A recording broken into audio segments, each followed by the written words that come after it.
Hey guys, welcome back to our podcast, The Court of Heaven and Hell. I'm Lauren, aka Heaven.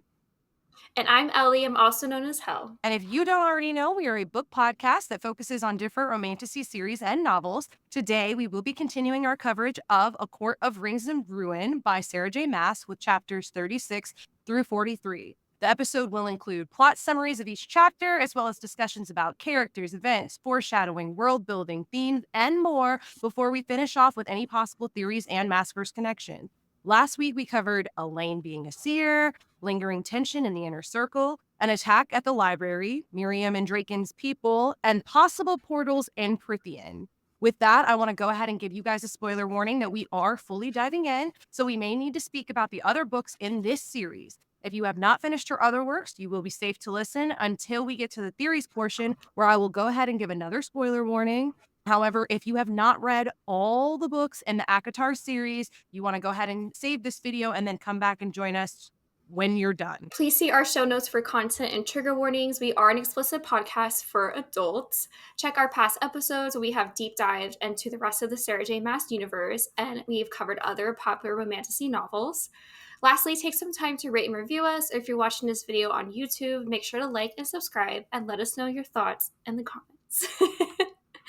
And now let's get into Wings and Ruin. Period. Starting with chapter 36. As the battle continues with the Hybern soldiers, Feyre and Moore make it their duty to take them all out.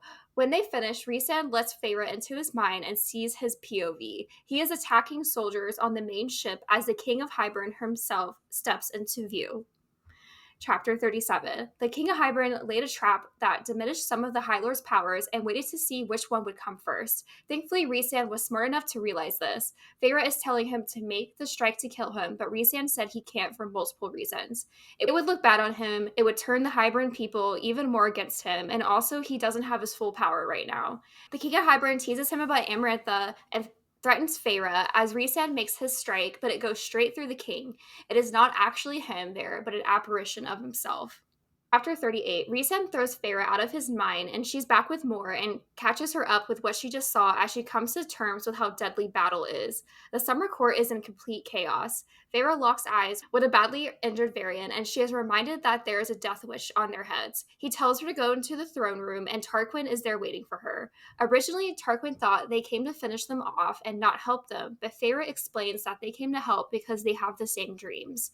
Tarquin has mixed feelings about all of this and tells them to leave his court. They set up an Illyrian camp outside the summer court, and many are injured, but not as much as Tarquin's people.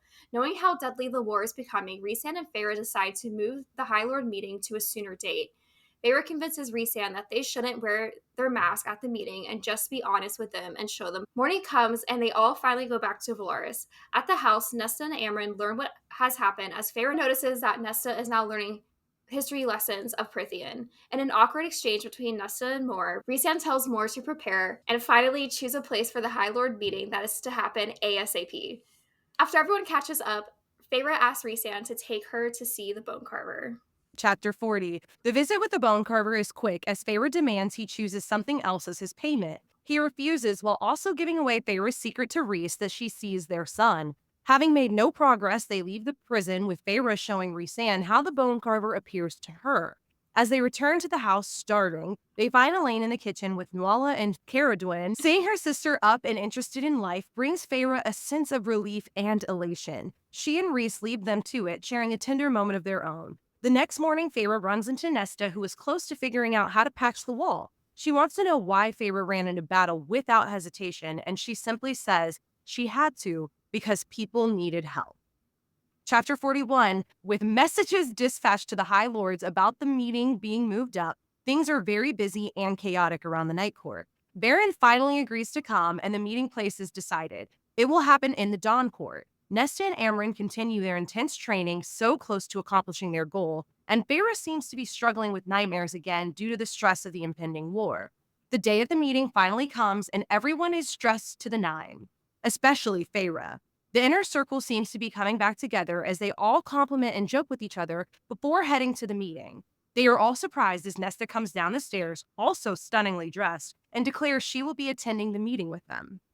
In Chapter 42, Nesta shares her feelings of not wanting to be thought of as a coward and how she cares about the humans below the wall. Impressed, Rhys names her emissary to the human lands and makes her an official member of their court. As they arrive, the entire inner circle is taken aback by the beauty of the Dawn Court. They approach the meeting, sensing that 3 High Lords have already arrived: Thesan, Callias, and Helion. With the verdict still out on whether the others will show, Rhys shields them and tells Feyre to remember she bows to no one before they head in. And in chapter 43, arriving at the meeting, introductions are made. Mor reunites with her old friend Vivane, and Feyre learns about each of the High Lords. In return, they inquire more about her and how she is officially High Lady of the Night Court. Helion takes an interest in Nesta and wants to know more about her story. Sharing the gist of what happened to her sisters, Feyre officially relays that Tamlin was a part of the betrayal. Sitting in wait for the rest of the High Lords to arrive, the previously acquainted Fae catch up and everyone eats and drinks. Tarquin is the first to arrive sometime later, followed quickly by Baron, who brings his sons and wife with him. Tensions are high, with obvious dislike circling a room as the meeting is set to start. Assuming that Tamlin will not be showing up, Thesan begins speaking. He wants to know why Rhysand called the meeting up and what this urgency was. Also inquiring about what Rhys intends for them to do, Rhys begins to explain his intentions when he's interrupted by a loud crack as Tamlin winnows directly into the chamber wearing a wolfish grin. We're going to go ahead and get into our character and event discussions now. I do want to go ahead and let you know that if you've been listening to us, this might seem a little bit different than normal. We're trying out some new things, organizing our outlines in a different way. We're hoping that it helps with the flow of conversation and helps things make a little bit more sense. So if you're new to the channel, hopefully you're enjoying this and you understand everything going forward. But if you've been with us for a while here and you notice some differences, we're just trying out some new stuff. We got a new intro, new outro. We're trying to make some improvements. So thank you guys for being with us this far. And hopefully you guys like the way that we have switched things up a little bit. All right. So we're going to start off talking about this battle at the Summer Court, or Adriata. Ellie, you want to go ahead and get into it? Yeah, I'm gonna go ahead and start with Rhysand and the King of Hybern because they have a really important kind of Rivalry? not really like a fight, but Yeah. yeah, like they have a moment where, and the King of Hybern finally makes a fucking appearance again. We've been waiting for this since Maas, and we finally see his ass again. He's still Lord Farquaad. Still short and basic. Okay, he's a short king. Literally. Okay, some things I wanted to point out about their interaction is that Rhysand knows that there is a trap on this particular ship that someone laid out because it's diminishing his power, and he knows that it's probably diminishing Tarquin's power, and that whoever's doing this wants either of them to come to the ship. So intelligent enough to know that, but the one thing that he misses is that it was actually the King of Hybern himself that laid the trap for him, and that really took him by surprise. He does let Feyre in this moment so that she's aware of what's going on too. And the King of Hybern, of course, threatens Rhysand with killing him and says that when he kills him in battle, he's going to force Feyre to go back to Tamlin. Ooh. Which, isn't cool. Yeah, he definitely stokes the fire with that one. I really enjoyed that scene, getting to see Rhysand and the King of Hybern face off on a one-on-one for the first time. Because we've seen them interact with each other, but there's always been other people there. And this is literally, King of Hybern's crew is there, but it's really, those are small potatoes to Rhys. He can just evaporate them if he wants to. So it's really like the King of Hybern versus Rhysand. And when we get it from Feyre's perspective still, because Rhys lets her into his mind. And that's really interesting to me too, because there were some things that kind of stood out to me there. The most being that Feyre get sick from being in his mind too long. And that was really interesting to me because I was like, aren't they mates? I didn't understand that. Okay, I think it's because what the hell is going on? Because I really wanted to bring this up, but I think the reason is because that it's right after the battle's kind of been finished and she's coming to terms with, oh, this is what fucking war is. She's like, I had to kill a bunch of people. Like, I saw a lot of dead bodies. This is gross. And we all know that this girl's coping mechanism is puking. I'm over here reading the chapter that this happens in, and I'm just like, girl, I'm like, is there not like Pepto-Bismol available? Yeah. Like some tubs? I was like, I'm so tired. I'm so tired of reading about her just like puking her guts up every fucking page. Like, it was mentioned probably 3 or 4 times in this chapter of I hurled that I threw up some more. Oh my god, like, we Yeah. get it. Like, we get it, Sarah J. Maas, we fucking get You got a it. queasy stomach. Okay, got you. Because I was, like, thinking to myself, I was like, "Is this the side effect?" Because even Rhys says something along the lines of, "You've been here too long." Yeah, that's What? true. It could be a combo. Yeah, it could be, but I'm just like, what since when is her I guess we've never really seen her spend a very significant portion of time Mhm. literally in his mind or anybody else's mind for that matter. So I'm like, is that a side effect of the Daemati abilities or what's happening here? Because that kind of threw me for a loop a little bit. I was like, what? Why is she getting sick from being in his mind too long? I don't know. That was weird to me. It was just something that I noticed. But I noticed it too. yeah. It's really hard not to. Yeah, I know, and yeah, she makes it very obvious. She comes out, she's, "Oh, I'm sick, like, I've been in there, Reese, you've been here too long." And it's, okay, this is interesting. So I guess that's something that won't be happening a lot throughout the books, like, she won't be jumping into people's minds for long periods of time. But I did appreciate getting to see that scene more from Reese's perspective, because obviously we know that this book is written from Feyre's point of view, but by doing that, it allowed us to get a more, like, in-person scene that we technically wouldn't have gotten had Feyre not been in his mind because she wouldn't have been there to see it happen. It would have been like a retelling from Rice's perspective. Yeah, I don't know. That was like something that kind of stood out to me. But it is really interesting to me as well that the King of Hybern seems to be several steps ahead of Rhysand, at least at this point. Like, we know that Rhysand is the most powerful High Lord, the most handsome High Lord, the smartest High Lord, okay? But why is this motherfucker, like, besting you every chance that he gets? It seems like you're losing, buddy. I know that I've been talking about how it's possible that maybe he has, like, some inclination as to what will occur in the future because of the way that he keeps talking, but in this chapter, I'm just, like, thinking to myself, I'm like, "Bro, he was able to break into your court even though you knew that he had this spell that would allow him to get in anywhere." Like, Asriel's getting caught by Eris in the Autumn Court land. Like, this guy, you didn't even know you were talking to a apparition for 20 minutes of a conversation. Like, what's going on here? It seems like the Night Court and Rhysand is getting bested at every turn by this basic ass fucking Lord Farquaad ass motherfucker. And I'm like, I need some wins to come in for our people. That's why I'm excited to get to the High Lord meeting because, like, it's going to change the tide of what is happening right now and things are going to start going their way a little bit. But right now, it definitely seems like hope is lost for them because Feyre is not going to be able to get this mirror. So they're not going to be able to get the help from the monsters of Prithian that they need. She she's got no ideas. She's trying to convince the bone carver to pick something else. I refuse. You better bring me the mirror. Rhys is getting bested at every turn. He has no idea what's going on, even though he really should. Asriel is like failing his spy master. I hate to say that, but from what I could tell, it's what's going on right now. Moore hates everyone in the inner circle because everyone keeps fucking her over. I forgot how bad things get before they get better. And this Mhm. chapter just really, I don't know, solidified that for me. It doesn't help that Feyre finally is able to talk with Tarquin for the first time. He like sent like a bounty on her head. Yeah. Oh, man. And he does And not seem happy he to see her. yeah. He was like, What the "Oh my fuck do god, you want? he is like, "Oh, I thought y'all were like coming to join the King of Hybern's side, whatever." But and she's just, "No, we wouldn't do that. We have the same dreams." Because they had a whole fucking conversation about how they agree about the same policies. Maybe we shouldn't have slavery. Maybe. Yeah, Just they all maybe. seem to be, like, pretty progressive, at least for Prithian. Let's bare minimum, like, "Hey, maybe we should not have slavery and maybe women should have rights." Period. Big fucking concept, I know. But, yeah, I don't know. It is interesting that Tarquin thought that they would be aiding Hybern because that doesn't make any sense to me. But this also is where I start to not really understand Rhysand's point or perspective on some things because I'm like, why is nobody just telling Tarquin what the fuck happened? Just be honest with him.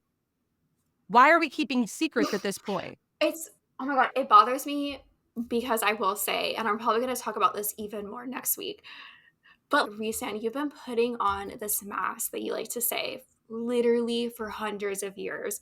Of course, people are not going to fucking trust you. You just expect people to be like, oh yeah, I'm a good person, I swear. I swear, I've just been kidding this whole time. People are still going to be wary about that. I'd be wary. Wait, you're telling me you've been lying to me? That's how I'm going to take it. These people are also in power and they have to be careful of who they trust. I don't blame Tarquin for being angry because I get his point of view, and he even explains to Feyre, this is low-key kind of your fault, sis. Yeah. He's like, if he's like, the reason why the Hybern was able to get to my court was because you left the Spring Court in that way and in complete shambles. And she's just like, oh. And I am really glad that we do get this, because I think people who read these books really put Feyre and Rhysand on such a pedestal of they're the greatest rulers ever. And I'm like, no one can be a perfect ruler. And we have to see the other sides of your actions are going to have consequences no matter what. Even if you're trying to be like the best person ever, Yeah. someone's going to be affected by it in a negative way. And I'm just glad that we do see that a little bit, because I think that's important. Yeah. Yeah, it's true. It's like they have the best intentions, but decisions that they're making Mm-hmm. keep fucking people over. We saw that a couple weeks ago with Rhys making decisions about Moore and the Court of Nightmares and not including Right. her in the conversation or warning her about it. We're seeing how these effects are happening on other courts now with Tarquin and other High Lords that we'll get to in a little bit. And it's just it's realistic, so I do appreciate it, but it also has me being like, "God damn, come on, y'all." And I'm so happy that in this stretch of chapters, they finally get to a point where they're like, "Okay, we're gonna finally share with the world that we've been lying and we're not these, like, Mm-hmm. terrible people over here or whatever." And yeah, Tamlin actually is the one who betrayed me, and that's why I had to go and perform espionage at the Spring Court. But it's like, y'all are not taking into consideration that while you're trying to keep your city safe and keep everything protected, like you're also putting this image out into the world, which is exactly like you said, why nobody trusts you and why nobody can understand. They saw you being Amarantha whore. I hate that term, but that's literally what they call him. And they saw you like pretending to be this evil person. And even Tarquin, you have to understand, is a pretty new ruler. In the time that we've been reading these books, he's been put in power. He was not the High Lord a year ago when they were under the mountain. So he is like embarrassed, I'm sure, and feeling the pressure because as soon as he's become High Lord, this shit is starting to happen. He lets Rhysand and Feyre into his home. They steal from him these ancient thing that was supposed to be protected by the summer court. They just come into his house and take it without talking to him. If y'all had just had a simple conversation with him and shared with him the truth about what was really going on and why you needed the book, no, he seemed to be a pretty amiable person who had a lot of the same thoughts and beliefs as you. You could probably gotten that from him without having to do what you did and put the strain on the relationship between you guys. I don't know. I get where Tarquin's perspective is. I get why he feels the way he does, why he's so upset. And it just makes me, on one hand, I'm happy that it seems that they're finally going to start just being honest and real with people that they want to become their allies, but at the same time, it has me just like, God, why is this just now happening? No wonder the King of Hybern's 20 steps ahead of you. I don't know, but I digress. I feel that so hard. I'm going to probably go off next week about all of this. Yeah. But Yeah. Next week is the end of the High Lord meeting, or we're technically in the High Lord meeting now, but next week is when we really get to the nitty gritty. Because as we know, yeah. Tamlin ass poofed in at the last minute. So next week should be really fun and exciting and ranty. Yeah. I'm excited. I'm going to rant about everything, and I get to rant about Tamlin again. Period. It's been too long. It's been too long, It's you been guys. so It's been long. like 3 weeks since we ranted about Wolf Boy. I'm so sorry, y'all, that I'm just dishing on Rhysand and Feyre right now. But I'm like, ugh, girl, okay, calm down a little bit. Her ego is a little bit too big, but I guess it makes sense if her ego's big because she's with Rhysand. Yeah. Yeah. He's encouraging it. You could bet on He that. is. But she literally tells Tarquin what to do right after the battle of Adriana. She says something like, you need to go heal to your soldiers or whatever. And he says, don't tell me what to do. And he looks at Rhys and is like, y'all need to leave my court and tell her to never tell a High Lord what to fucking do again. I think that's just like really showing how naive Yeah. Feyre is in this position. Because I'm like, y'all, she's still like literally 19 years old. Yeah. She's Yeah. literally 19. So I'm like Like I I think don't he's blame 20. her.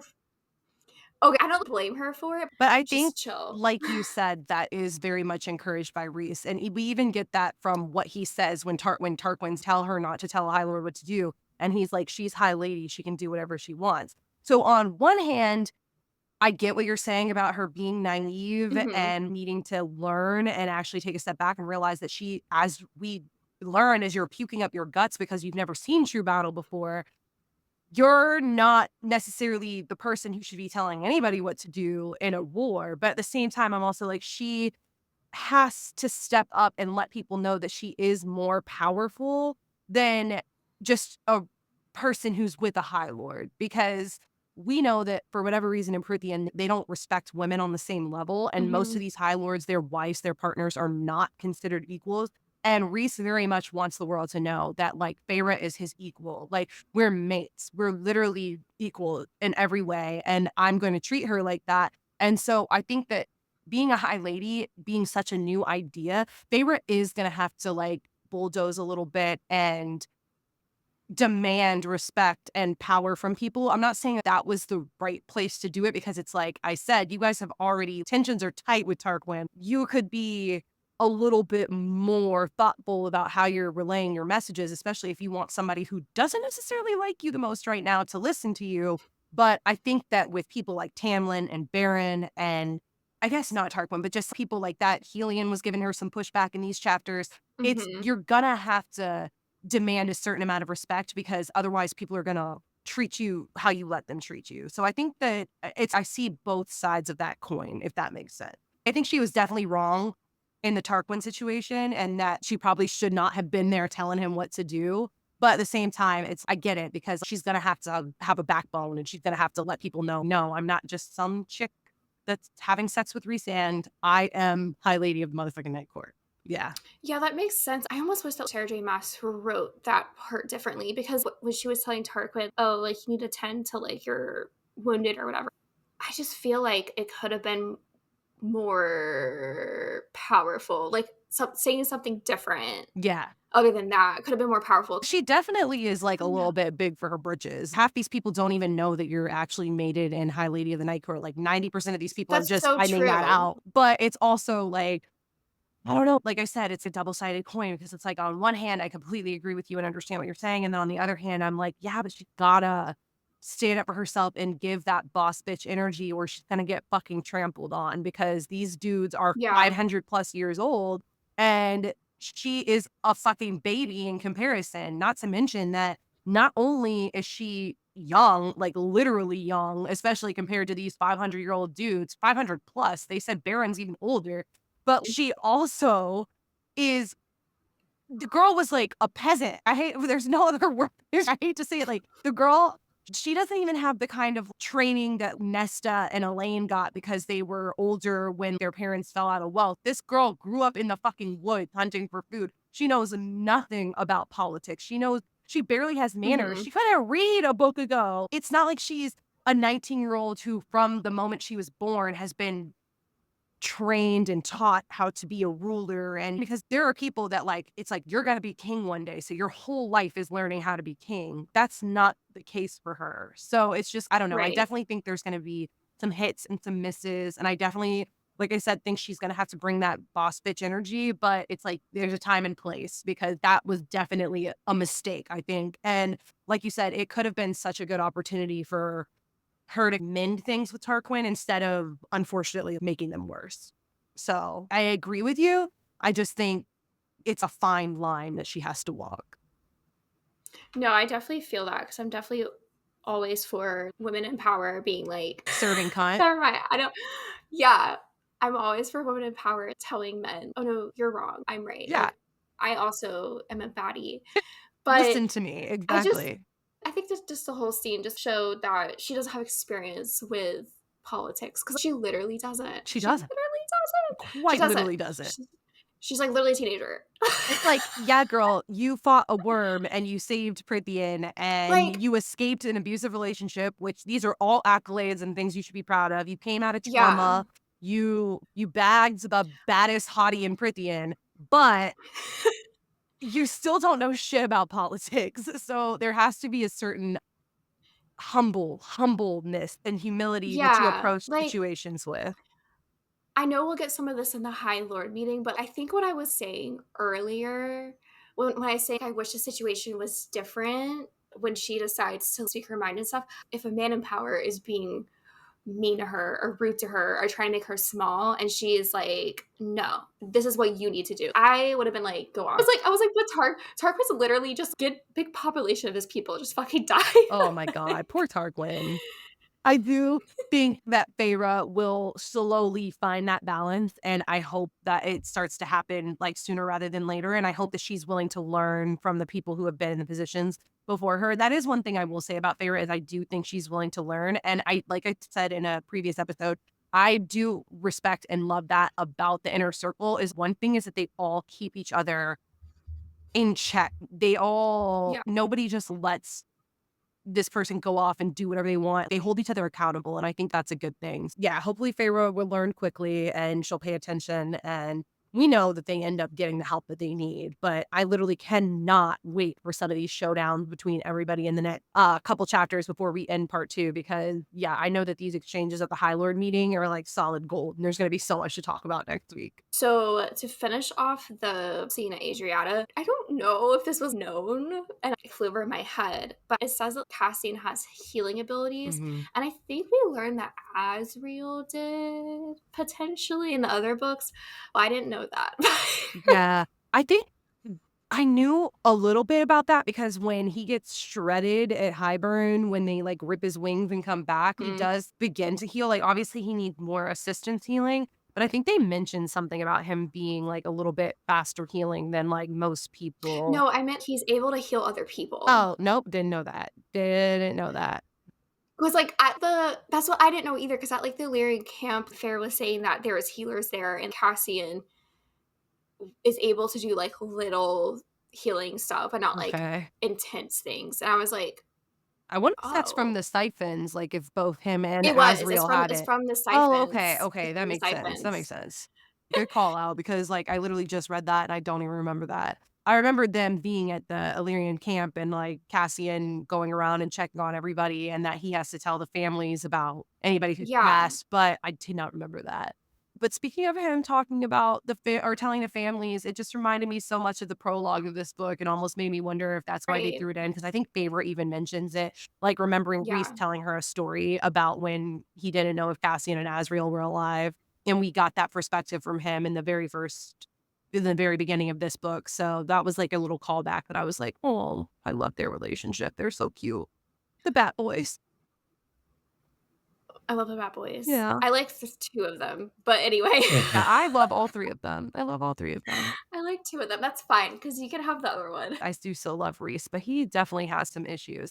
Also, like, speaking of random fucking powers, it's literally mentioned that, okay, this isn't confirmed. It's not confirmed. It's like Feyre talking to herself, but she says something along the lines of that she thinks that Moore can see in the dark. And I Mhm. was like, huh? Interesting. Okay, because we don't know anything about this bitch. Like, Yeah, all we know is that she, what? She's a truth teller? Okay. Or truth, whatever. She yeah. knows fucking truth. What the hell does that mean? But then apparently she also has the ability to see in the dark. Okay. Interesting. Very I that was, like, interesting. just thrown in there so casually, and I was like, "Okay, interesting."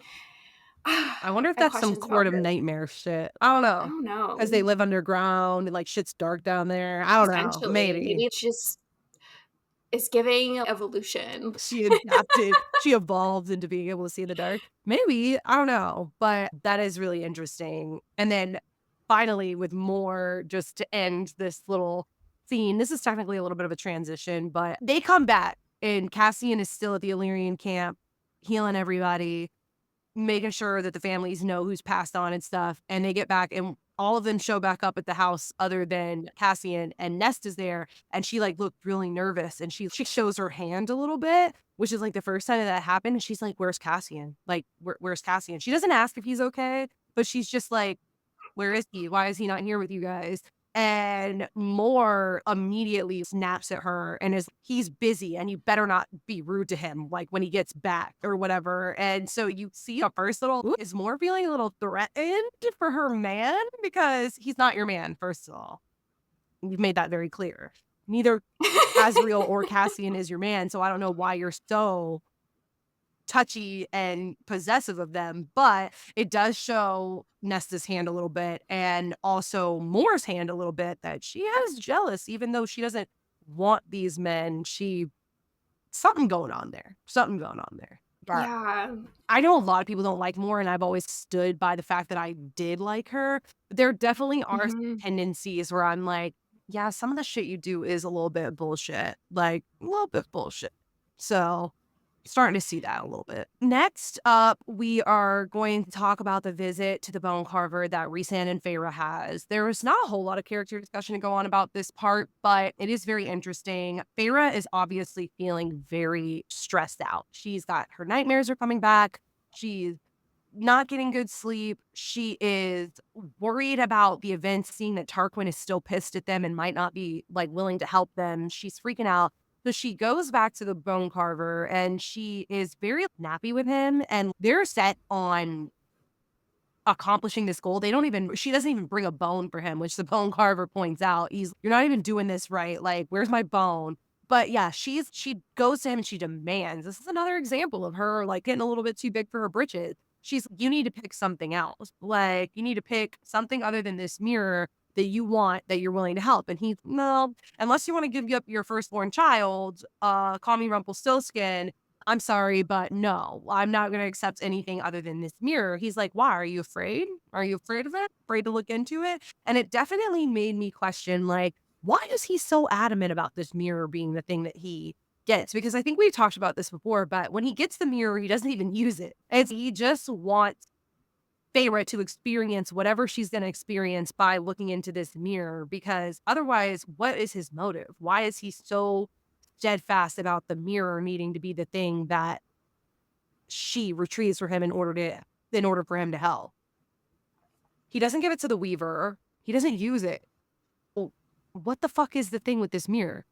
He does say that when Feyre is able to get the mirror, he says that he wanted her to do it just to see if she could. Right.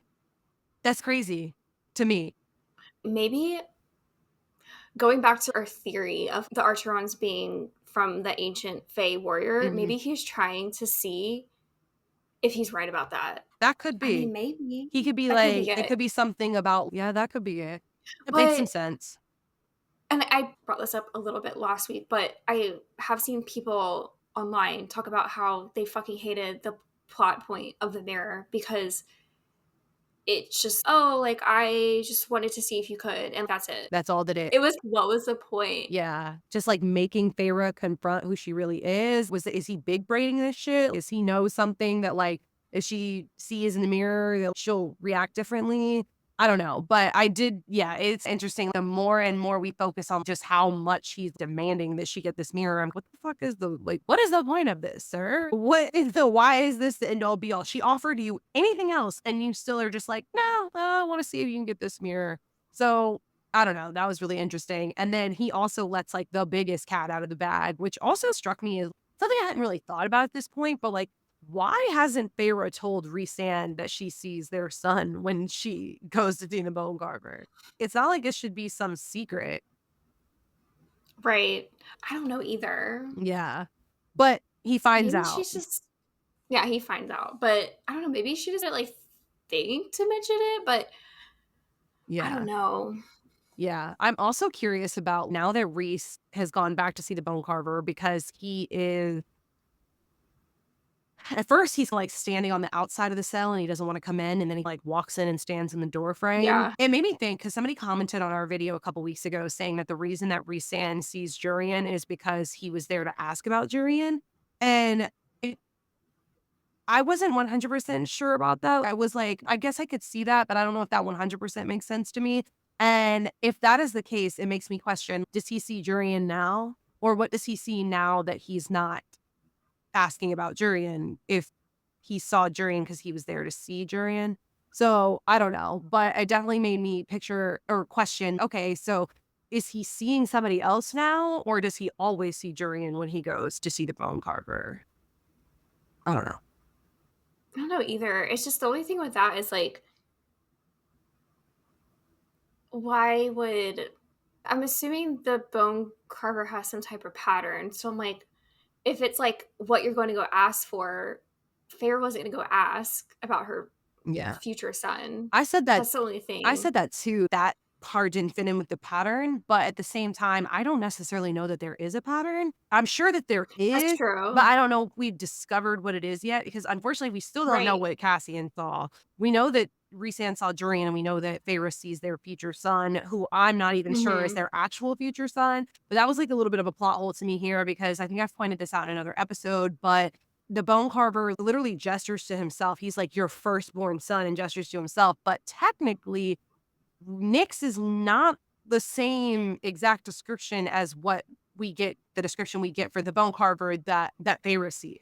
So that has me a little bit like, I don't know. I don't know if that's just a plot hole and giving Nyx Feyre's eyes instead of Rhys's eyes was a mistake, or if that is intentional and it signals something else. I hope not another pregnancy, or at least not one that's traumatic and almost kills everybody. Yeah, I feel like it's probably a plot hole, or it's just because with Rhysand, he can his eyes change. But I really would hope that Sarah J. Maas isn't gonna write another pregnancy because people hated it so much. Yeah. I don't mind her getting pregnant They again. She's not the main star of the show, but if it is getting a on a team. main plot point and it's something Yeah, that, like, no. literally they're all gonna die, then, yeah, that would bother me, and I'd be like, But "Why are that's we doing yeah, this?" She almost died I'm not bringing Nyx for into the world. Do we really Are we really gonna do this again? But also, I don't know, the only reason I keep focusing on the fact that the description is not the same as Nyx is because when she describes the bone carver as a boy, she specifically says he has Rhysand's eyes, but when they describe Nyx, it's specifically said that he has Feyre's eyes, which are two different people. So that to me is like a very like clear. I'm like either that's a plot hole or because I know Reese's eyes change from purple to blue depending on like the light, whatever. But they don't say like just blue eyes. They say Feyre's eyes, and so I don't know. okay. Interesting. It's honestly, it's probably a plot hole. There's quite a few of them in these Yeah. books, unfortunately. To be There's a fair, huge one. There is a huge one next week that I'm gonna talk about. one other big thing that happens here is when they get back from the prison after they throw a chicken bone at the bone carver, which I'm like, the disrespect. Oh, literally Put some so respect disrespectful. on his name. He's Y'all like, literally "Where's brought my him, bone?" like, literally, they brought him an adder bone last time, and I was just like, "Here's my leftovers from dinner." Yeah, and Reese makes sure to say that too. He's from lunch, like, throws it at him. I thought that was like I'm like, "Okay, y'all better put some Y'all respect are on his trying to name." get him literally, y'all trying to get him on your side. Thank Why are you you. being Why rude? are you Come on, man. Y'all didn't plan this And now out. you wonder why no one wants to work with you? But anyways, so then they get back home, and guess who's out of her room? Not sitting by a window muttering things to herself. Nobody other than Elaine. Elaine is in the kitchen, covered in flour, hanging out with the twin Wraith, which I like vibe with their friendship because it's like literally so Same. unexpected. Like Elaine is this like super sweet, soft spoken, flowery, like pink is my favorite color kind of chick.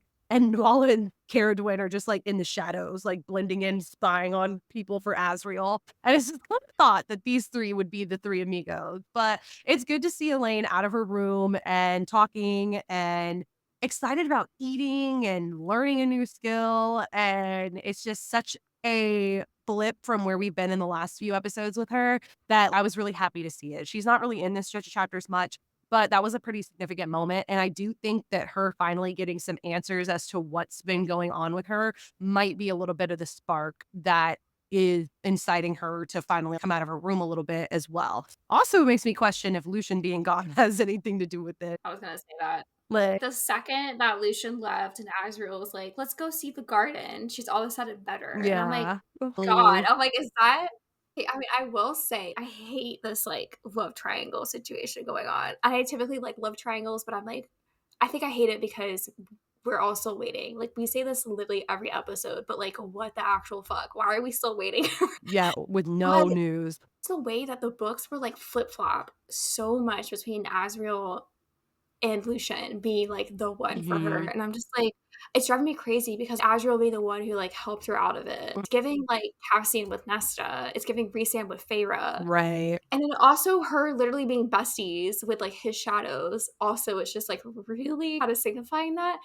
And it makes me think, I'm like, damn, I'm like, it's just, like, almost foreshadowing to her having, like, more of her role is gonna be more of the spy with Azriel and them versus her sisters who are, like, the warriors. Yeah, I would actually love that because it would make so much sense. Like Me she has too. a leg up on getting information and I can't see yeah. Elaine being, like, No, the the warrior warrior. type. No, did you see she like literally stabbed the king of Hybern in the back and backs up. Oh my god. Left. It's like, "I got Nesta has you." to step up. But yeah, no, I couldn't see her being the warrior either, but I could see her being a spy. But honestly, and this is I just see her being like the I just want to stay in my garden and help out only when necessary type chick. But I'm hoping that I get surprised by that because that would make her a little bit more of an endearing character for me. Is that she's multidimensional? Like you can Ooh. like being in the garden and also be a badass. Like you don't have to. What if she starts growing poisonous plants and, like, Ooh, poisons people with it, and she's the ooh, sneaky I bitch? like that. I would live for I would that. live for an evil Elaine arc. Honestly, Oh my god, me I would too. be I'm like, dying for 'cause right it. now she's just morally good straight up, and honestly, just it doesn't even make sense to me. Because 'cause I'm like, "Why are you in love with this man who's an absolute piece of shit if you are morally good?" But whatever, that's the whole thing. But she's such a interesting and yet not interesting at all character to me, which is like the ultimate oxymoron, and I don't really understand how it works. I have so many questions about her because we've been waiting so Mhm. long, but at the same time, like, as an overall character, I'm like, she's not necessarily the most interesting person to me. But I will say rereading these books and really trying to read into it more about what's going on with her, I am a little bit more interested in her character than I was like the first time I was just flying through these. Yeah, that's fun, but definitely still a lot of questions about her. I will say we all know I hate a love triangle, but I think that this one is especially like number one thing I usually hate about a love triangle is that I clearly have a favorite and it just pisses me off that they spend so Mhm. much time like acting, oh, well, maybe I'll go with him. No, okay. Either you're gonna pick him and I'm gonna hate it because that's not who I wanted you to end up with, or we're just wasting our time by pretending like this was ever gonna be a thing. Twilight. Okay. And I'm just like, I have no time for it. But this situation where it's completely opposite because it's like, I'm struggling because I love them both so much. Mhm. I don't want anybody to lose. Whoever she picks is gonna wound Yeah, me because it's like I don't want anybody to get hurt. I want both my babies to same. have what they want. And so that's what's making this one a lot harder for me. But I will say I do enjoy this type of blood triangle more than when it is that very obviously there's one person. Like, Art. Sorry, I'll just start dropping City of Bones. It's like Anyways, but when there is the one person who is like, oh, obviously this is the guy, and we're just acting like this is a possibility when in reality it's no. She was never gonna pick you, oh, wolf boy. oh, so powerless, Yeah, but oh whatever. yeah, no, literally, I'm just like, there's so many. I'm powerless. I can't. So many, but yeah, so that's why love triangle is not my thing. But in this case, I'm actually like a little bit for it because I'm kind of like, okay, I'm Yeah, really struggling with who I want her to pick. I will be for it when we get an answer. Yeah, I hate this waiting game. yeah, that's just, I don't even, it's gonna be, for me, it's when we finally get the announcement and we're gonna find out it is another Nesta book and we're gonna wait until we're literally in the old folk home to get Elaine's story. I don't know. She's gonna get so much shit Oh, if yeah, it's another Nesta book. I know. I wanna eat it up, but at the same time, I do want Elaine's Mm-hmm. shit. I can't. I'm like, is it gonna be, like, conjoined book? I don't know. If you're 5 years to put out book, they have to move along faster than that. Like, I don't like she could have done 3 Nesta books if she had put them out even 2 years apart. But Yeah. 5 years before we get the next book, like, it has to be about Elaine. It has to. Or people are gonna start It really burning their books in does. the streets. I might be one of them. Everything but Silver Flames. I can't burn Silver Flame. But yeah, anyways, okay, so let's go ahead and move on to our few moments that we have right before the High Lord meeting. Yeah. We get a lot of really just cutesy moments here and a lot of filling in of the last little bit of piece before the inner circle goes to Yes. this very important, very like life altering meeting. It does seem like as we're like hanging out with the inner circle, everybody seems to be bonding and getting along again, which is good to see because in the last few episodes, we have been talking about how like the tension in the inner circle is like low key kind of scary and is definitely it's threatening their progress. Like, it's okay. You guys are already doing a really good job of alienating yourself from all the other people that you need to help you. The last thing you need is to be fighting amongst yourselves. So it's good to finally see them joking and play around with each other. We get some teasing from Moore to Cassian about how he can't just tell Feyre that she looks beautiful. Like, he has to be fucking awkward. He can't just compliment Moore and Feyre. And then Rhys, after Nesta shows up and is straight up just, hey, by the way, I'm going with you guys. You didn't know this, but I'm rocking with y'all. I'm going to this meeting. Like, and they're like, okay, like whatever. But Rhys is impressed with her, which is actually a really sweet moment because we don't get a whole lot of sweet moments between Rhys and Nesta. And so the fact Yeah. that like he saw her stand up for the human realm and her insert herself in the situation and admit that she was like not wanting to be seen as a coward and that was like a fear for her. She didn't want to be the person who just sat Mhm. on the sidelines and didn't do anything. He like really respects that and he I don't want to say rewards her, but like he shows that respect by naming her emissary to the human lands, which is what Feyre was before she became High Lady. And it really just makes sense. It makes a lot of sense. Nesta is that kind of strong personality who can stand up to these Fae. She has that story, the same one that Feyre did about being a human and being turned Fae really against her will, not what she wanted. She has that connection to the human lands, and it's just good to see that she actually does care and she's willing to step up in that way. And I think that Nesta really appreciates that too, and it makes her feel good, which is really important because I feel like they all been through a lot and she needs to have Mhm. that kind of like encouragement and good moment. But he jokes with her about no, not even he jokes with her. Nesta makes a joke about I'm gonna charge you out your fucking ass for my services. And Reese is that sounds like right for the Archeron woman. And I was like, first of all, Feyre very specifically never spend money. That's like a whole thing. Like Reese was paying her a salary the whole time she was the emissary and she never even checked her like account. Like she never looked at it or whatever. So I'm like, I don't get the Archer on women thing, but I liked seeing you try to be like a brotherly kind of like vibe here or whatever. And then we know that Nesta really does take that statement to heart. And before the end of it all, she spends a good amount of Reese's money. She's Period. warned you. She's like, "You have enough money. I'm gonna get some nice wine every night, all the time. No. Probably gonna gamble some, but it's totally fine." Gamble, wine, but I'm gonna live in a shithole, so at least you don't have to pay big Yeah. ultra. But then she asks money for rent. Do Yeah. you remember that? Yeah. Frost and Starlight. She's, "Wait, you pay my rent?"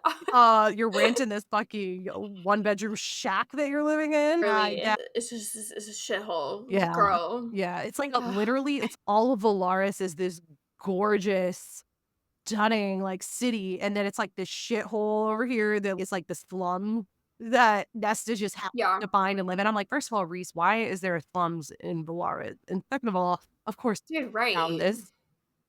Course Nesta found this area. And then finally, it just to show their kind of lightheartedness and fun is they all sit around and make bets about what's gonna go down at the meeting, like betting on everything, and even Reese joins in. But Feyre is too good to bet on anybody, and she's just, "I'll leave that to Reese and the other scoundrels. Like, we're a team, blah, blah, blah." I was like, "Girl, let loose, have some fun. You're taking yourself a little too seriously. Maybe if you chilled out a little bit, you wouldn't be tossing and turning every night, throwing up every time the page turns." His favorite needs to let loose, but it does show the jokey, fun side of the inner circle. And I'm happy to I'm in Yeah. a better place now because it's been a minute. Since everyone's getting along, like, we had that moment that we said earlier that Nessa was concerned about Cassian's well-being because he wasn't, like, present when they all got back from the battle, and the first time they see each other is this moment. She's coming down the stairs, and she's like, "I'm coming with you," and she looks amazing, and Cassian's just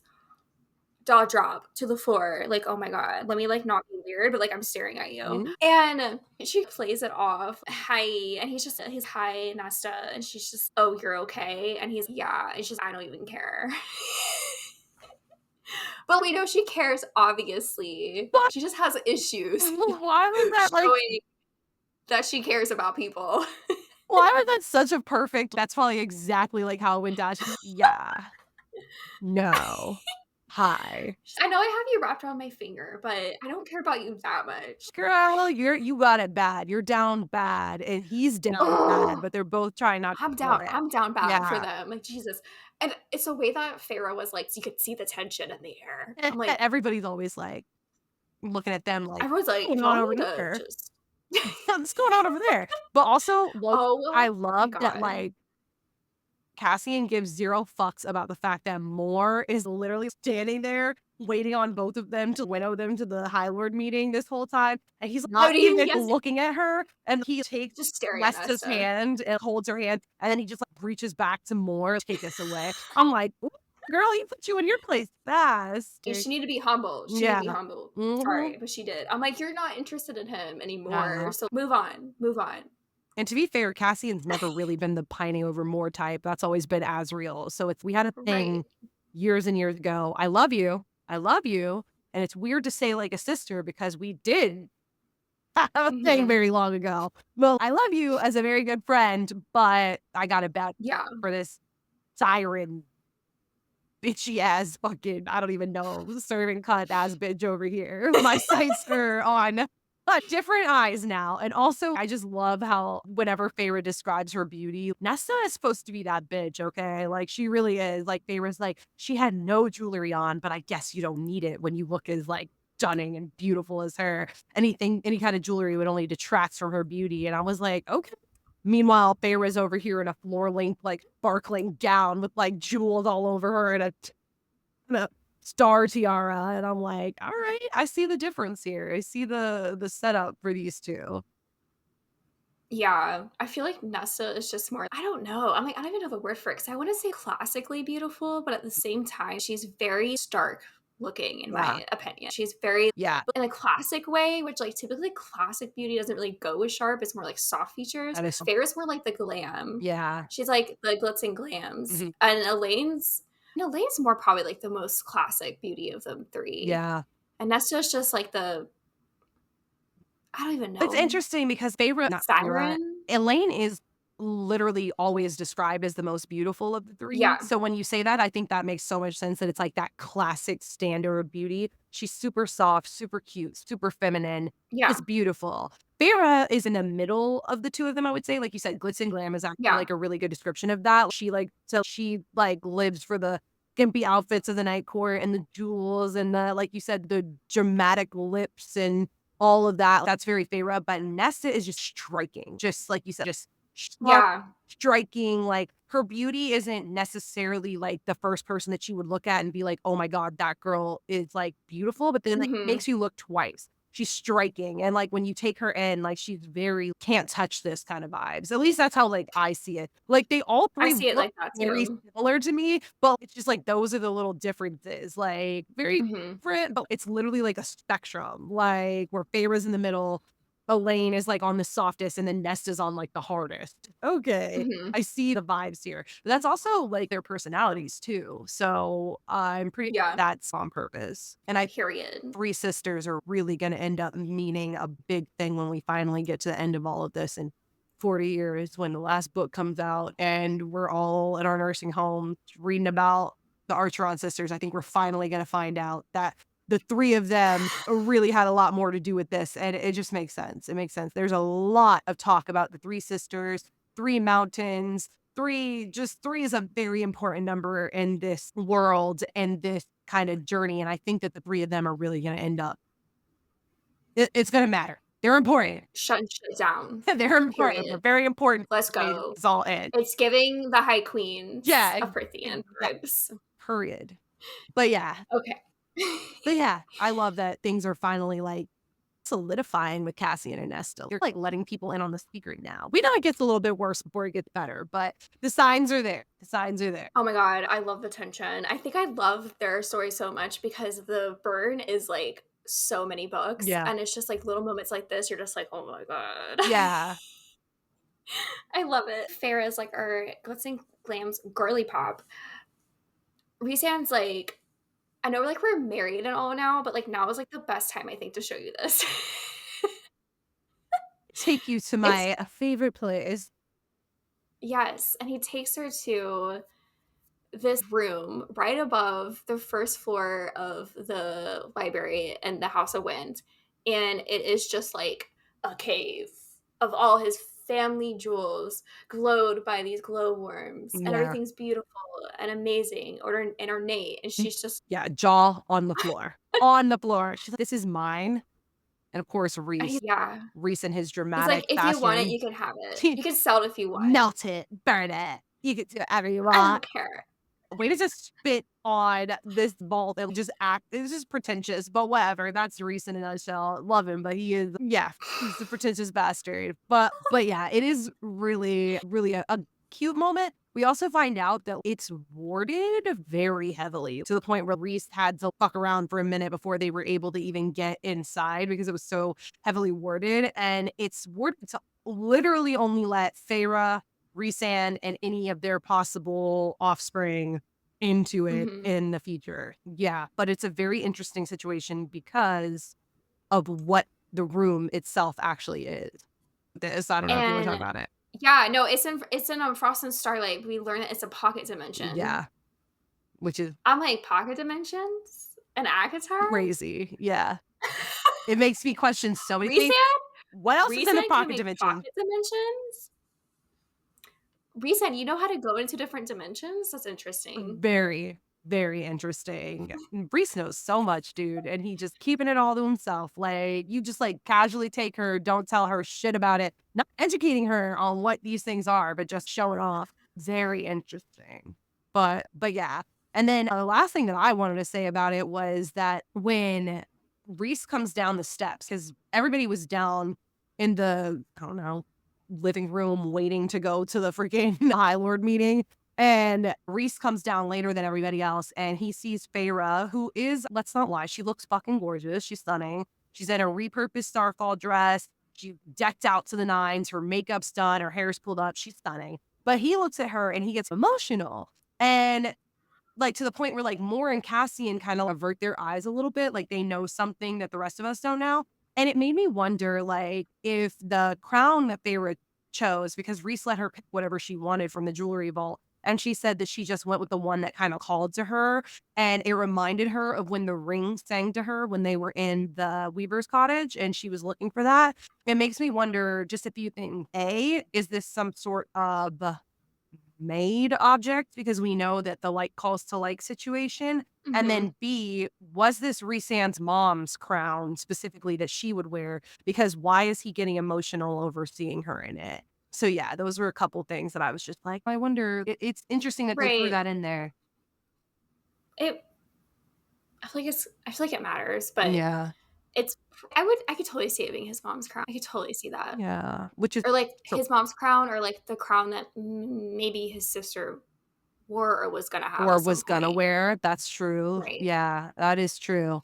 And then with it being a made object, I am just curious about that because it's like it's locked away in this vault Yeah. treasures, like calls to she specifically says it calls to her like the ring did. I don't know if the ring is a made object, but it just reminds me of that whole like calls to and why Feyre was supposed to be able to find it in the first place. That's interesting. Okay, cool. So moving on to our final little event that happens in these chapters, it's going to be the intro to the High Lord meeting. So we haven't fully in and had the meeting where they all start talking, but we definitely get the introduction to almost all of the High Lords. We find out a lot about them and we get like a little walk into the meeting before everything starts to go down. The meeting technically starts, but we don't get too far into it. So as we get to the gorgeous, stunning Dawn Court, apparently. We start to meet a lot of the other High Lords that we haven't really had a lot of time with yet. We've heard about them, but we don't know much about them.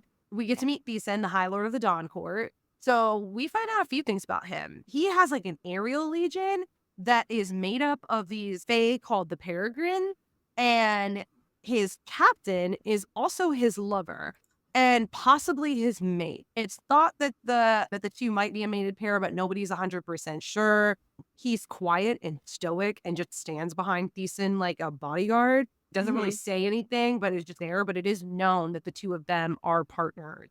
And so that's really interesting. And it's very interesting that Feyre points out that she like questions Reese and they have wings. And he's like, yeah, they're pretty rare. And actually, Amarantha, little bitchy ass Amarantha that she is, actually would torture them by pulling out their feathers. And she had a dress made from their feathers and wore it. And I was just like, she is a cunt in the worst way possible. Not in a good way. She Not in sucks. a good way. Yeah. She fucking sucks. And also, Theson's power is healing. He's Yeah. a little healing guy. Yeah. And that's where Feyre So gets cute. that power from specifically. Okay, and then we get to meet Helion. Ooh, I love Helion. He's kind of an asshole in this part, but whatever. I didn't remember that. I didn't remember. I love Helion so much in the later on and in the rest of the books. I'm like, I didn't remember he Right. was like so standoffish and rude in the I mean, beginning. I guess I understand in his POV, which like I will say, I'm like, why don't y'all have meetings in general? Yeah, that is a really good point. Y'all literally rule over an entire fucking land in different sections. It's still the same land, and yet y'all never meet. Yeah. That seems weird to They're all me. very like standoffish. Yeah, it's like foreign. I know. Like I'm they're like, all like they're each their own government. y'all should have these meetings once a month. Yeah. The fuck. Anyway, True. so Helion is the High Lord of the Day Court. Oh my gosh. Okay. He is very dark skinned, beautiful long black hair. He has amber eyes. Can you imagine? Yeah, he's gorgeous. He's like Beautiful. he's a little god. He's a god. Literally, the book says that he is the sun persona of something and perfect. And I don't know. I really like He's him. supposed to be But like gorgeous. Like even Feyre's like he's nearly as beautiful as Rhysand, which yeah, he's like so he's supposed to be stunning. Okay. really gorgeous. And also his power is he's able to break spells, which I'm like, okay, period. We love that for him. I feel like he's gonna come in handy at some point. Yeah. Yeah. We'll see. And it's also mentioned that his land has over 1,000 libraries and is apparently known to contain all the knowledge known to man. But Amarantha did burn a few of them. This bit, man. Yeah, Oh, she's she's just a coming jerk. back in the worst way, dude. But yeah, no, Helion he's smart, he's gorgeous, he's funny, he's like snarky, which I love a snarky man when it's done right. But Yeah, yeah, yeah, same. when it's done right. So yeah, but he's very trusting. Like I said, I don't really remember or I didn't remember him being so like shrewd and standoffish with Mhm. them when he first got there. But he really is. He's like keeping an eye on Feyre and Nesta. He can't take his eyes off of them. And he's very calculating. He wants to know everything, which kind of makes sense because he is the knowledge guy. So he probably is just trying to figure out what it is, like how these three sisters they all became made. And this is the first time that they're learning about Nesta and Elaine. Nobody really knows about that yet. So it serves as a surprise. But one thing I really did want to point out about his appearance that stood out to me is that Feyre talks about how he very specifically reminds her of the Fae from another land in the south, which is interesting to me because on our map, we don't really get anything in the southeast section other than Hybern off to the side. Mhm. So I'm like, where is this land that she's talking about? She talks about how her father went there on his travels as a merchant and he brought back spices and jewels. And that's really interesting to me. And it made me start to really wonder. I don't know. I guess I haven't really thought about it. There's other Fae in other parts of the world. Like, where do they all come from? Right. And how did they all end up becoming High Lords of these areas? Was there, like, how did the integration happen? I have questions. But anyways, that stood out to me. But she said that he reminds her, he seems like he's from a foreign land. He ain't from around the way. So his beauty is one of a kind, and at least in Prithian. Then on the other hand, in like the complete opposite description, we have Callias, the High Lord of Winter. Callias is like the complete opposite of Helion almost. He has cool coloring, everything. Like he's got white hair, blue eyes, super pale white skin. It's funny, it's pointed out that him and his partner Ravain are like wearing winter clothes, even though they're in like a summer climate. Like they got fur on their boots and they're like in long sleeve like jackets and frocks. And that is just like funny to me. I don't know why, but he's so cold like on the inside because he like gives her this stare. He's like that he's not even Yeah. affected by the climate. And we find out that he is mated and married to Vivain, which is super cute because Vivain and Moore actually have a long-standing friendship. When they run into each other, they are just immediately like squealing, like to the point where they're like, dude, the fish are disrupted by loud noises. We all need to take it down. I just imagine seeing your friend you haven't seen in fucking 3 years and you just meet up for the first time Mhm. and you're just like, oh my God. And I don't even think Moore knew she was going to be there. So like they have that super cute moment. And we find out that she and Callias are mated and they're married officially, but she is not High Lady. She's just Callias's wife. Because remember, Rhys is like groundbreaking in the worlds of making Feyre a High Lady and not just his lady partner for her. And we actually find out their story, which is really cute, but also sad because, of course, Amarantha is the cause of all of the evil in this world. Her and Callias grew up friends, and Callias was always in love with her, but never really shared that with her for fear of his enemies possibly finding out because him being a High Lord, that kind of puts a target on her back.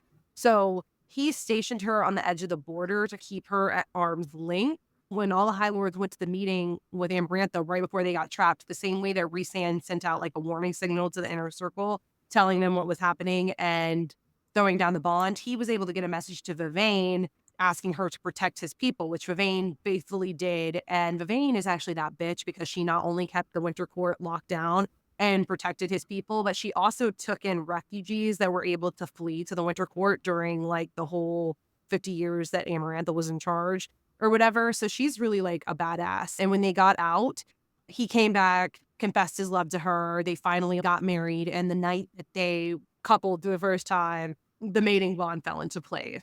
So super cute, very similar stories to a lot of other mating that we get where they don't find out until they are having sex for the first time, which is very interesting. And then it also was interesting to me because it's like, how did he get the message out to her? I was just curious about that. I'm like, because we know Rhys was able to do it because he's Dane Motti, so he was obviously able to go into the minds of them and send out the message. I'm like, how did Callias get the message to Vivane? Send of Raven or something? I don't know. I don't know. But I was like, that's interesting. But yeah, they have a super cute relationship. But that being said, there is a little bit of pushback between the relationship of the Night Court and the Winter Court, even Mhm. though they are similar in their stories and they were all trapped into the mountain the same way. There's still that kind of like question of something that went wrong there. There's definitely a lot of tension within like all of the High Lords. They're like, again, I'm like, why don't y'all meet ever? Yeah. You would think. I'm like, that's like if none of the world leaders met ever. That's so weird to me. Yeah. It Y'all is should really probably interesting. be in contact with each other because it's like, hey, how's your court doing? Oh, y'all need more of this? Oh, my court can help. Oh, great. We'll trade you for this. I'm just like, I feel like you should know and be like, oh, also, there's like this fucking threat of a war coming over from the other fucking country over there. We should probably know about this. Yeah. No, Drives that's me really crazy. true. It's like they all hate each other so much that they can't even be in the room together. And it's Really. also very interesting that the courts are split up as well, like by who sides with who. So it's for the most part, Yeah. the solar courts are paired up and then the seasonal courts are paired up. But that's not even 100% the case because it's like they all hate each other within the faction. So yeah, it is very interesting that like they It don't is really meet up. weird. But I guess maybe this is the first real event in years and years that's threatened anybody, like to the point where, hey, maybe we need to team up. But yeah, I do find that really interesting that it's like y'all never talk to each other on a political standpoint. You are all literally in your own countries, just doing your own little thing until shit blows up. But I don't know. I don't know. It is interesting on a political It's so weird when you spectrum. think about it. Yeah. But thankfully, our boy Tarquin shows up. He decides to show up. Love that for him. I knew he would. I knew he Yeah. would. I have faith in Knew it. him. He's a dreamer too. I love Tarquin. Exactly. Yeah. Tarquin is that guy. But the book says that, well, Feyre's like, he might have just decided to come later because he wasn't really like sure if he wanted to come, but when he gets to the meeting he says that he was late because of like the battle that happened. He's still dealing with it, which I'm like, that's probably true. It's probably true that he was late because of that, because that makes fucking sense. Yeah. This man literally just had so many people die. There's probably so much cleanup to do. There's probably a lot of buildings that need tending to, and also trying to calm your people and being like, I'm not gonna let this happen again. So He was probably late for that reason, but Yeah. I'm glad he's there because we all know that him and Feyre do become close I eventually. And know. also, he brings Varian, and Varian's over here. Yeah. His son is Where's missing from the inner circle. where where's that one creepy bitch? Cool. Where's where's that bitch with the pin and stare? Where I'm Yeah, looking to get where is my she? soul sucked out tonight. It's the way that everyone just brings whoever the fuck they want to this That meeting is too. true, actually. It Why is there makes like 50 people sense that here? Callias brought Vavain, but It makes sense. it makes sense that Eris brought his wife, even though it's okay, you not Eris, I'm gonna say Baron. Aaron, yeah, No, Baron. that I mean, Baron. that makes But sense. I do think that immediate family should be there yeah, if they're involved in the politics. It makes sense of why I don't know. It makes sense of why Baron shows up with his 3 heirs. That yeah. shit makes sense. But I was all like, I was over here, all you in the inner circle really need to come. Cressida and them are more part of the or Cressida, I don't know how you say her name, but anyways, are more part of the inner or like the workings of the court or whatever. They I mean, probably that's are his fair. advisors. But yeah, it is true. It's like I can't I even talk wouldn't. because they brought the entire fucking inner circle plus Nesta.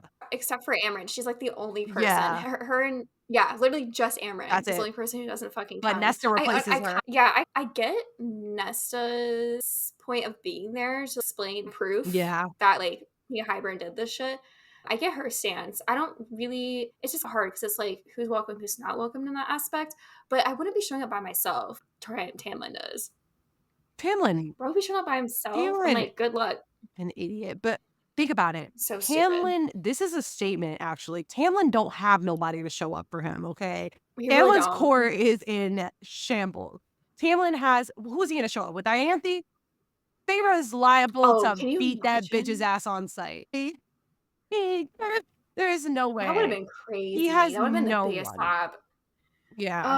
Ugh. Yeah, he has no one. Unfortunately, I do agree that Tamlin Yeah. probably it's crazy that he showed up alone, but who was he gonna show up with? He's got no heirs, he's got no woman, he's got no advisors, he doesn't even have a court anymore. His sentries don't want shit to do with him. Feyre literally did leave the spring court in a bad position. Not that She I really care, did. but she did. And it's I feel bad for the people living there, but I don't feel bad for Tamlin because I'm like, that's what happens when you're an asshole. yeah. To be fair, it's like we can blame Feyre all we want, but it's not really Feyre's fault. It is. She did it. Like I said, many times we have to take accountability for our actions, but Tamlin also needs to take accountability. Like this Oh, happened because 100%. of Yeah. you and the shit that you Yeah. did, and you betrayed You my were, sisters, and yeah. like you Fair, forced me into a fair. relationship that made no sense and did all this fucked up shit, Mhm. and now you're dealing with the repercussions. Like also, Feyre only used his own shit against him. Almost everything that Feyre did, almost everything. I'm not gonna sit here and act like she didn't do anything, but almost everything she did was him using his own weaknesses against him. He fell into every single trap she laid for him. Okay, if he hadn't exploded and left her with bruises and marks, that she wouldn't have been able to use that against him. If he hadn't whipped the sentry when he knew damn Mhm. well that Ianthe was lying and that the sentry didn't do anything, she wouldn't have been able to use that against him. Like he fell into every trap that she laid. So to a certain extent, it's yeah, that's your fault, dude. Deal with it. Yeah, I can't stand him, and I also cannot stand Baron, and he does show up, as I said. I'm glad he's there because he needs to be there. He really He does. does. But God, he's so insufferable. Yeah. I do think it's funny though how like every other person is described as like gorgeous, beautiful. Like they all have these features that just stand out in such different ways. Whether it's like their striking blue eyes or their white hair and their dark skin, like all of these people are like literally like stunning, beautiful. And then Aaron walks in with his he had brown hair. He's a basic ass dude, basically. Like it's giving King of Hybern.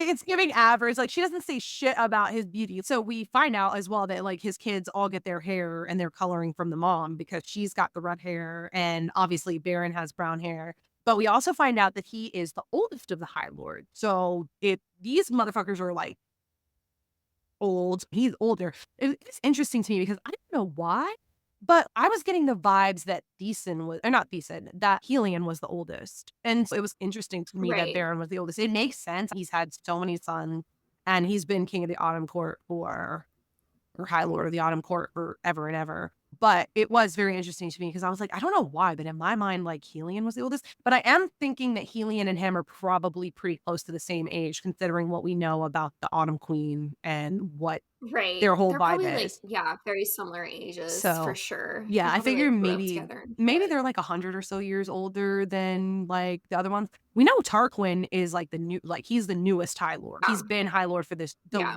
shortest period of time. I don't know how old he actually is in like terms of age, but we know Mhm. Rhysand is around 500 years old. So I'm thinking, I don't know.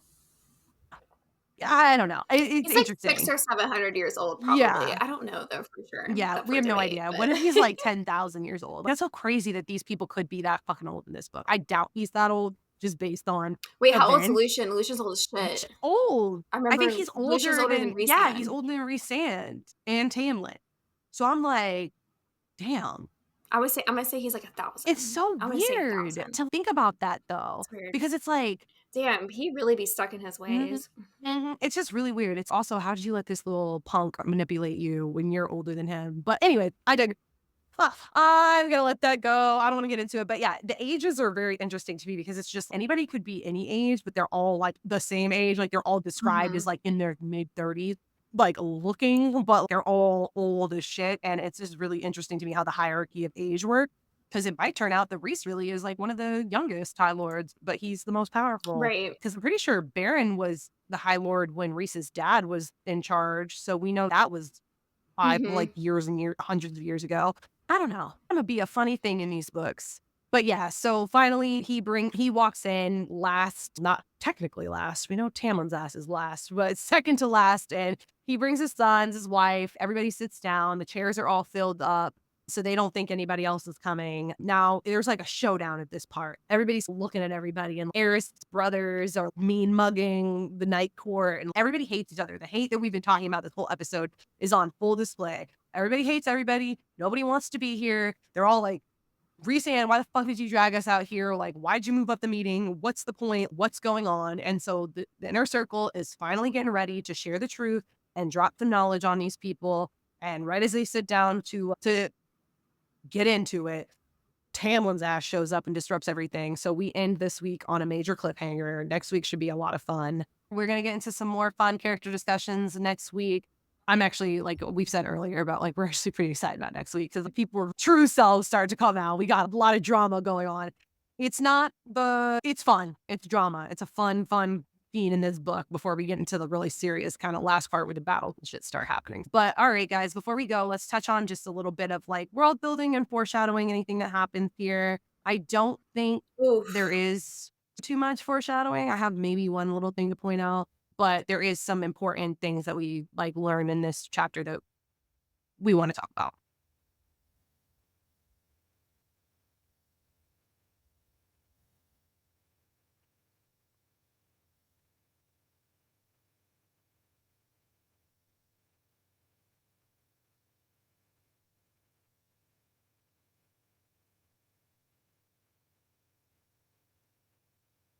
Yeah. Out. And they do not want to help the mortals and give them their resources. Okay, it's problematic. Yeah.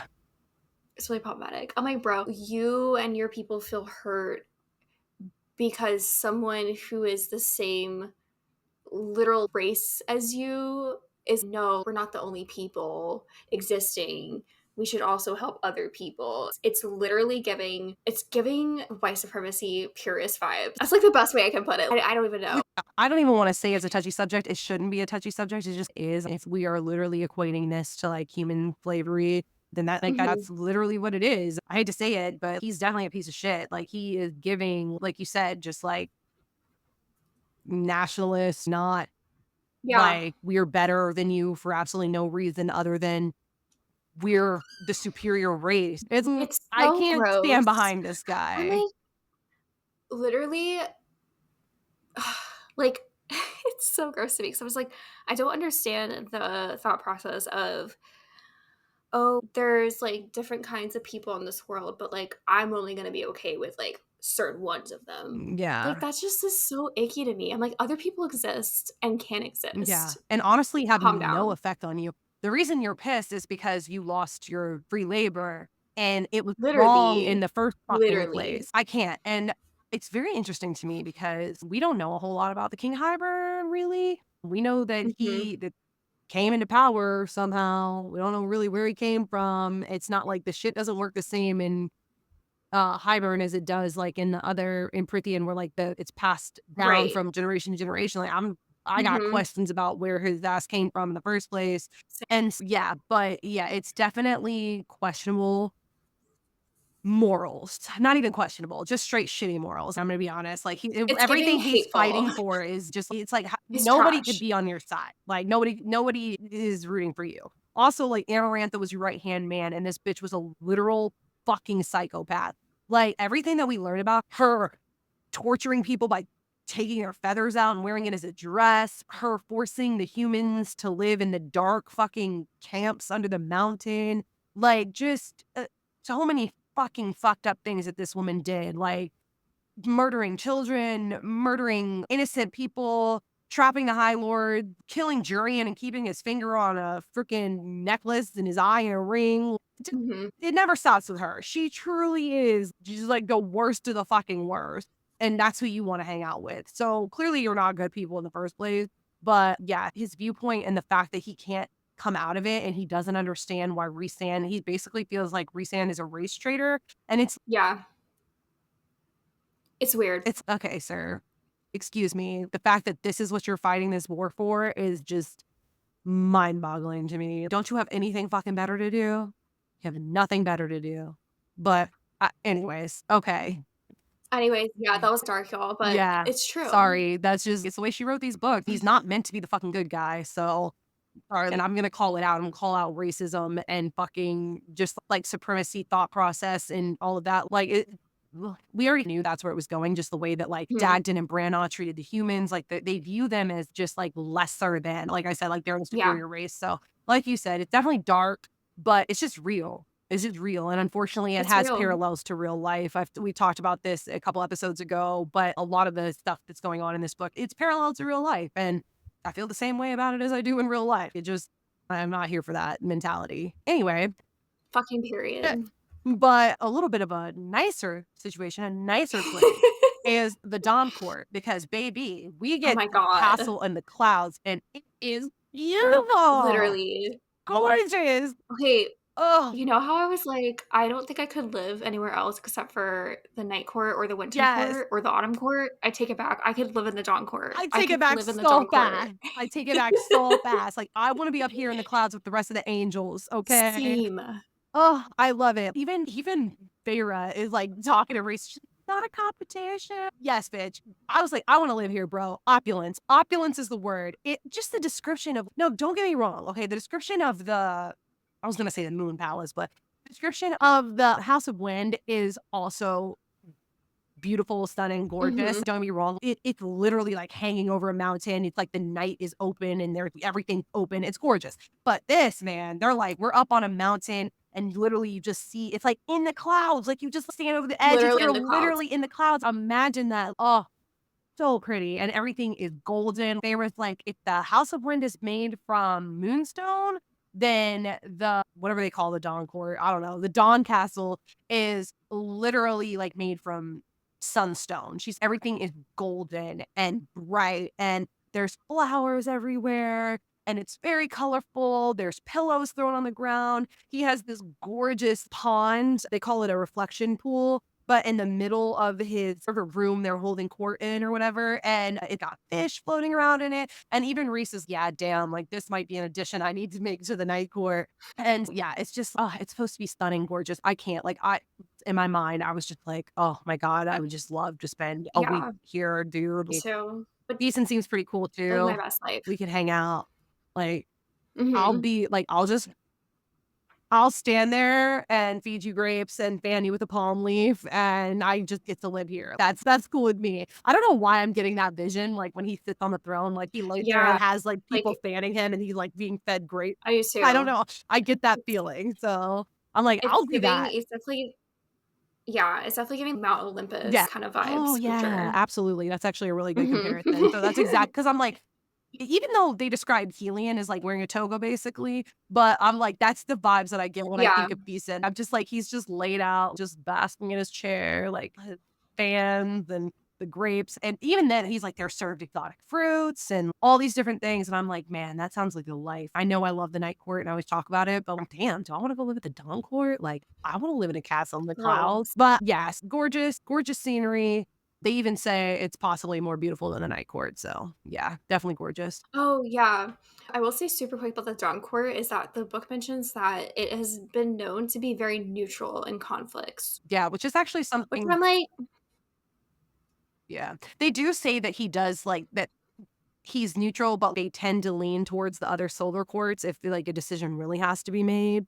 They tend to side with mhm, them, but they do try to remain as neutral in politics as they can. And I actually understand that from their perspective. We don't, at least as far as I can remember, we don't learn like too much about the Dawn Court. And yeah, he's supposed, I feel like it's a little bit like they haven't had the same kind of like tragedies and rough shit that the other courts have been through, at least that I can remember. I could be wrong about that. But I wonder if that is a result of them staying neutral and not really getting involved, which I have mixed feelings. On one hand, I'm like, it's protecting yeah, your people, and that's a good thing. And on the other hand, I'm like, well, you have to stand up at a certain point. You can't just sit back and watch fucked up things yeah, happen. yeah, I think I'm on the side of if you're neutral, you might not need to be neutral. In certain times, like, you definitely should have an opinion. Yeah. But again, I don't know.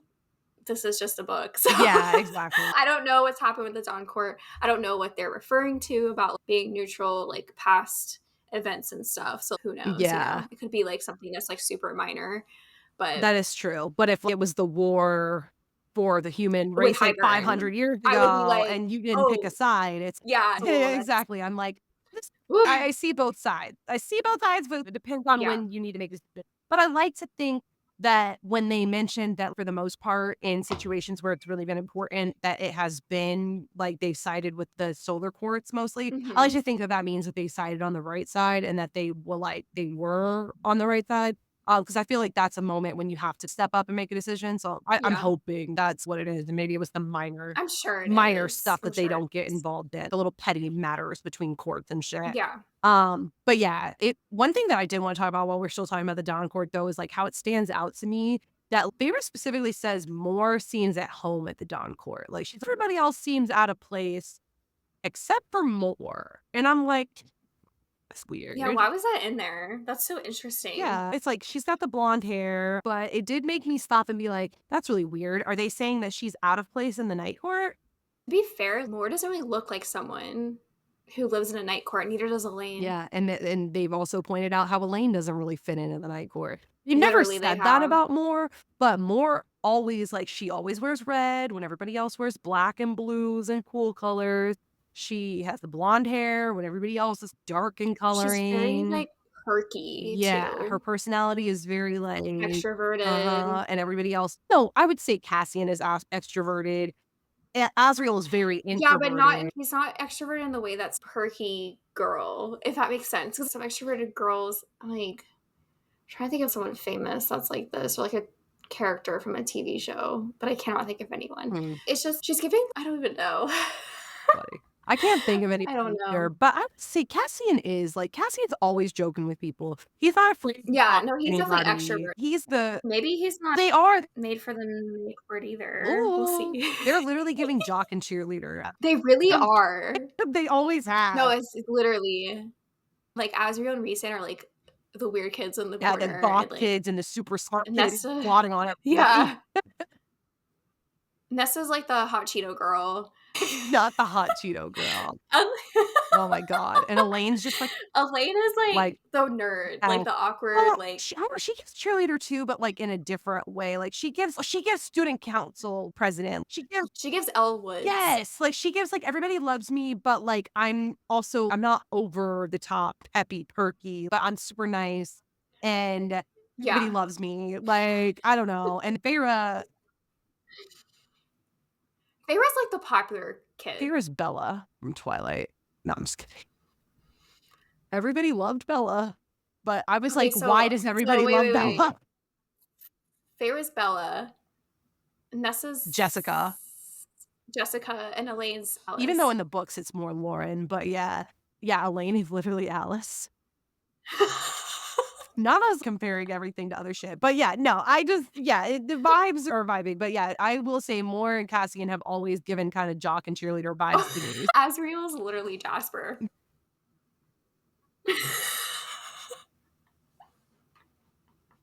Watching over I'm Alice. so Oh my sorry, I god, had no, that's to. so real. Asriel and Elaine equal Jasper and Alice. And then Emmett. Oh my god. And then Emmett and It was Rosalie Cassian. is Nesta and Cassian. And then Rhysand, Feyre are Bella and Edward. I could see it. Edward's very And mysterious. he reads minds. And he's an asshole And too. he's way older than her and he reads minds. Is this Akatar is a Twilight fan fiction. Stuff. Hilarious. No, there's always going to be connections and everything, but Okay. damn, like, why is that so accurate? Okay, The either. core groups of the couples, they're giving those couples very much. But, anyways, Mhm. okay. And then finally, we'll talk about the people at the Dawn Court, the Peregrines. Very interesting because they have wings, they have feathered wings. So now we're getting multiple groups of Fae that have the same attributes, but they do say that they're distantly related to the Seraphim. So I'm curious about that, like how that connection actually works. And they make up Beeson's Aerial Legion. So it does seem like every court has their own legions, per se. So, like, Mhm. the Night Court has the Illyrians, the Summer Court had their water, like the Adriatic, they had their ships, like giving Corliss. Lee. And yeah, not him being black with white hair too. I'm sorry, I gotta stop making these connections. But okay, since giving Corliss the ship, and then you got Beeson who has this aerial legion of winged Fae that army. So now we've got the sky covered, even though the Illyrians also cover the sky, but sky, the water, land legions. I'm trying to think of who would have a land army. We know that Helion has Pegasus, and so, like, Mhm. everybody's got their own special little shit, like, each court, Right. and I find that really interesting, and Feyre even points out, like, something about all of the solar courts having this connection to winged, like, they all have their winged thing. I'm trying to think of, like, how to explain that. Helion has Pegasus, the Illyrians have wings, Beeson has this aerial army, and there is, like, a pattern here with the wings and the solar court. But anyways, yeah, guys, that's pretty much it. There wasn't a whole lot of important, like, details or anything in this or foreshadowing. Next week is gonna be a lot juicier. We actually don't have any theories or Master's connections for this episode. Nothing crazy. If you guys can think of any that you thought of while we were talking about everything, please feel free to let us know in the comments below. Hopefully, we have some good ones next week, and we definitely will have some finishing out the last few episodes of this book. Keep your eye out on our social media for any announcements coming and anything else that you'll want to know. We are going to be finishing up our coverage of Akawar soon in the next month or so. So, with that said, we hope that you guys enjoyed our discussion today. And our next episode, we will be finishing part 2 with chapters 44 through 50 and the official High Lord meeting. If you want to read along with us, please feel free to email or DM us anything you guys would like us to talk about relevant to those chapters or any of the chapters in the upcoming episodes we'll be covering. Finally, again, if you've made it this far, please take a second to comment and subscribe. It helps us in a really big way. If you're listening, please give us a review and or rate the podcast. And either way, share us with your bookish friends and give us a follow over on Instagram and TikTok. You will want to check out our romantasy news and content over there. And it's a great way to stay up to date with anything coming up on the podcast. All right, guys. With that, we want to go ahead and leave you with a quote as always. And today's quote is Night triumphant and the stars eternal. If he was the sweet, terrifying darkness, I was the glittering light that only his shadow could make clear. All right, guys. Bye.